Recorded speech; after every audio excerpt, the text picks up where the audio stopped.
Hi, welcome back to the Nav Station. I'm Andy Howe.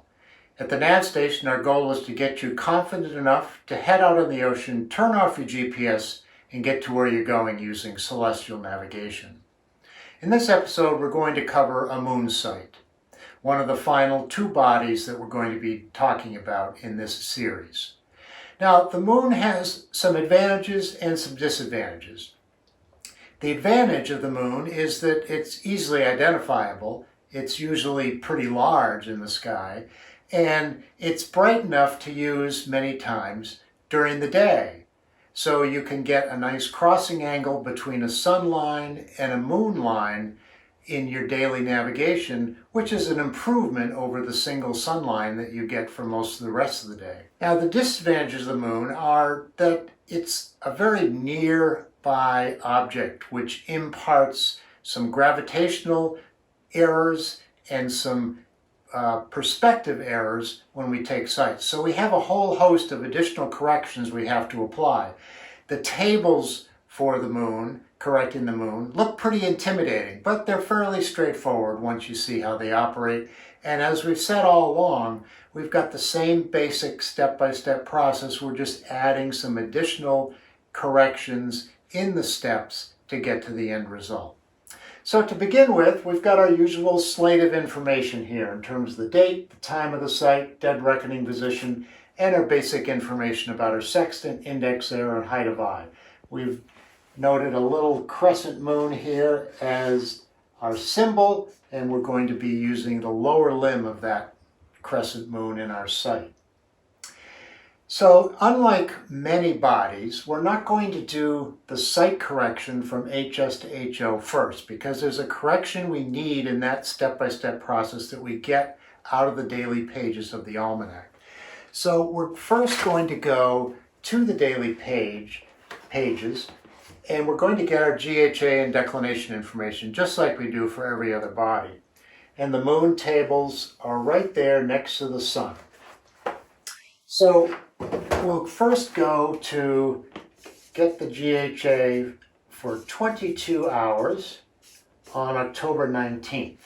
And we treat these tables the same as we did for the sun and everything else. We go into the October 19th box, slide down to the 22nd hour, and you'll see there are 5 columns of data there. That's enough to scare a lot of people away. But 3 of them are corrections, and they come into play almost immediately. So for 22 hours, we get a value of 339, 56.3. Next to that value, there's a little v column, and we just take little v straight out there, and it's always positive, and the little v is plus 15.6. And if you remember little v, in the back of the book, there's a correction for v or d. This is where that's going to apply, just like for the planets. Next, we get our declination, and that's north 04, 02.8. And again, we're going to pull out a little d, and the sign of little d depends on the trend of declination during the day, not the trend of d, the trend of declination. In this case, declination is increasing during the day, so the little d factor is plus 13.5. And next, we come up with something else here, which we're going to put over here, and that's our HP, or our horizontal parallax. That's an additional correction for the moon because it's so close. Remember that for the sun, the horizontal parallax correction was included in the apparent altitude correction, or the main sun correction.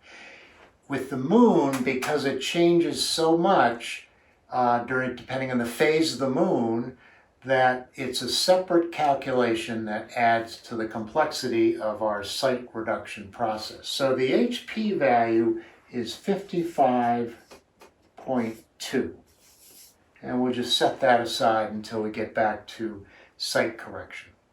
Next, we go to the back of the book to the increments and corrections page for 18 minutes and 35 seconds. And we pull out the GHA, which is 4 degrees 26.1. And I'm going to add this up first.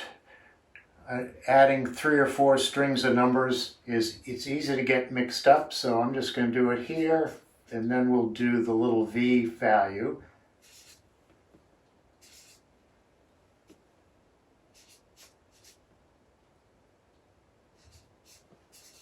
And we come up with 344.22.4. Now the little v correction just in that same 18-minute box is for 15.6 is 4.8.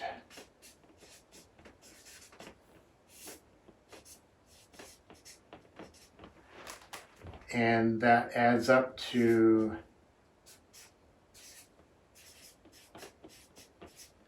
a final GHA of 344.27.2. And moving across, we go to find a little d value of 13.5, and we apply that correction, which is 4.2.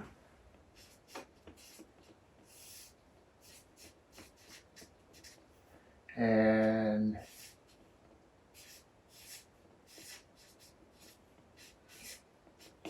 we end up with a final deck of 4 degrees 7 minutes even.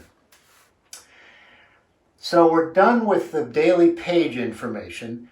Now we have to go to the site correction information to go from HS to HO. But since the steps are the same for going forward here, let's just apply our assumed longitude to get our LHA, since we're right here. And this is west longitude, so we're going to subtract our assumed longitude, and we're going to plug our minutes in. We're going to make the the degrees in, make the minutes the same, and we get 0 minutes and tenths in the answer, and this becomes an LHA of 317. So now we're ready for this and the declination to go into the site reduction table. But let's correct our site first.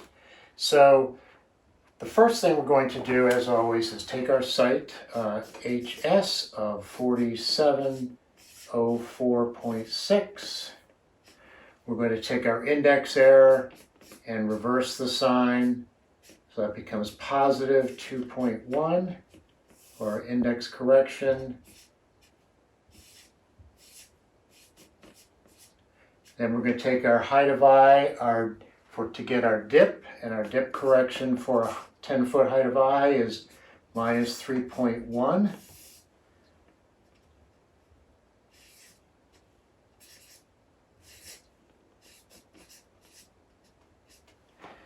Now we have to, this is our apparent altitude. So now we have to go to the correction pages for the moon, which are in the back of the book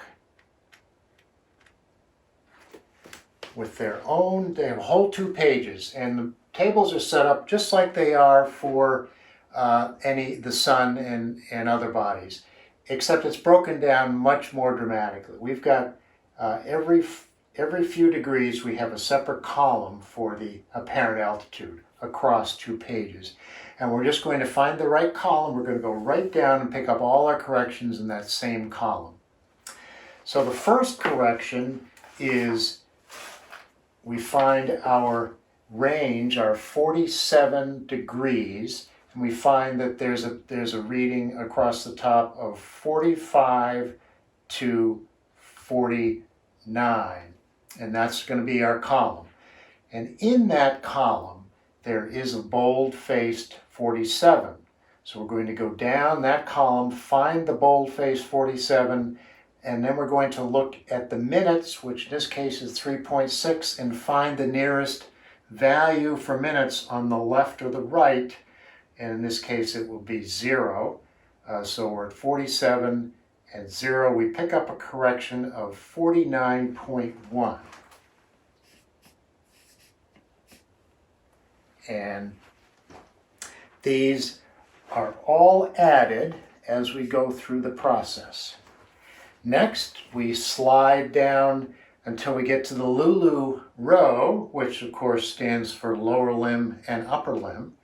And we shot a lower limb site in this case, so we're going to go in that same column under Lulu, under the L, and slide down until we get across from our HP value of 55.2, and those are repeated on the right and the left.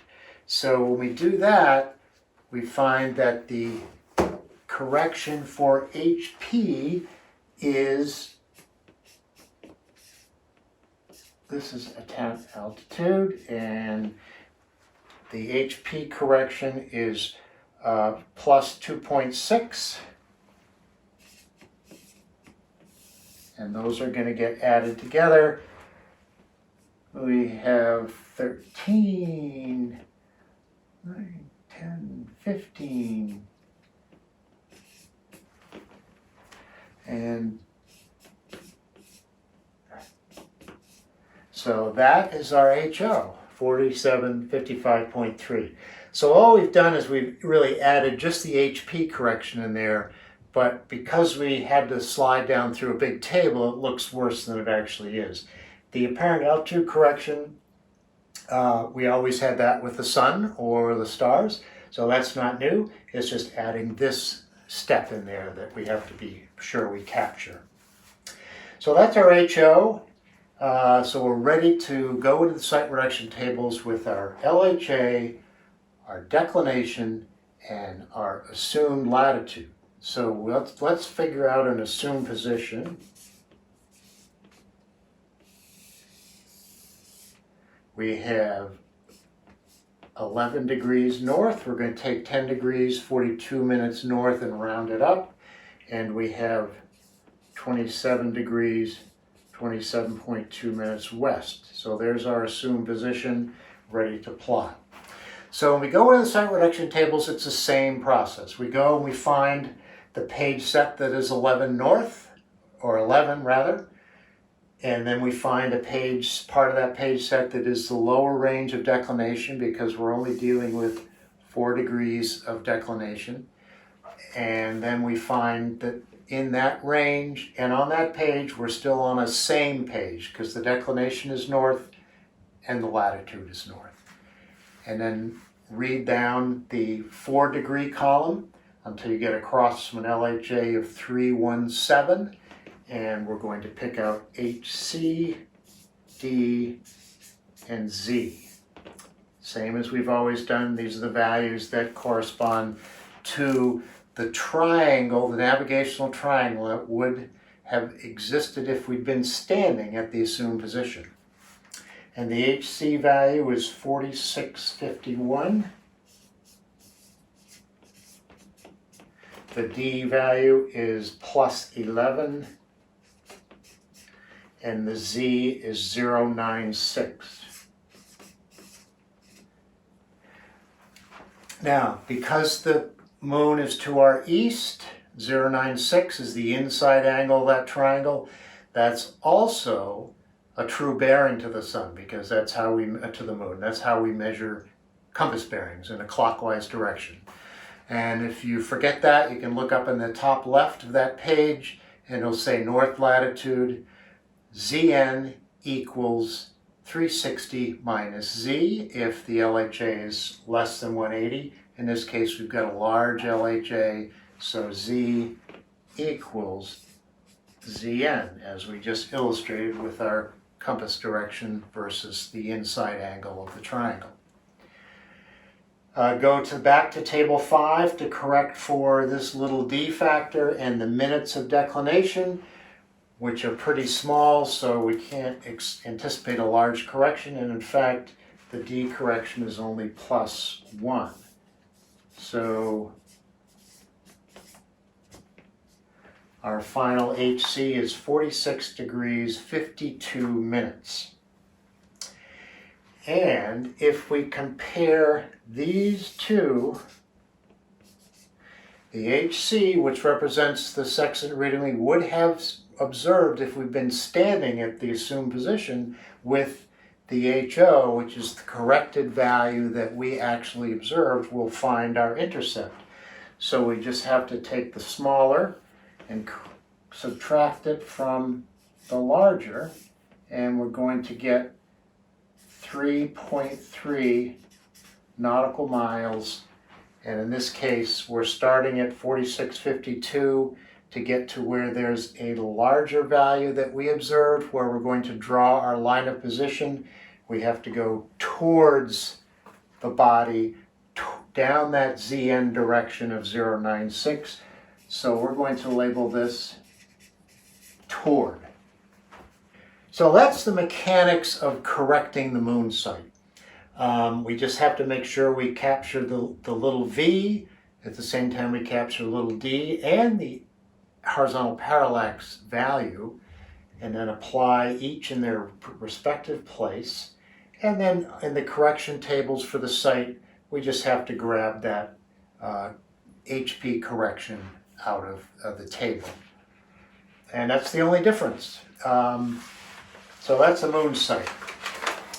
Now, the moon, as I said, has several advantages. We don't always have to wait for a full moon.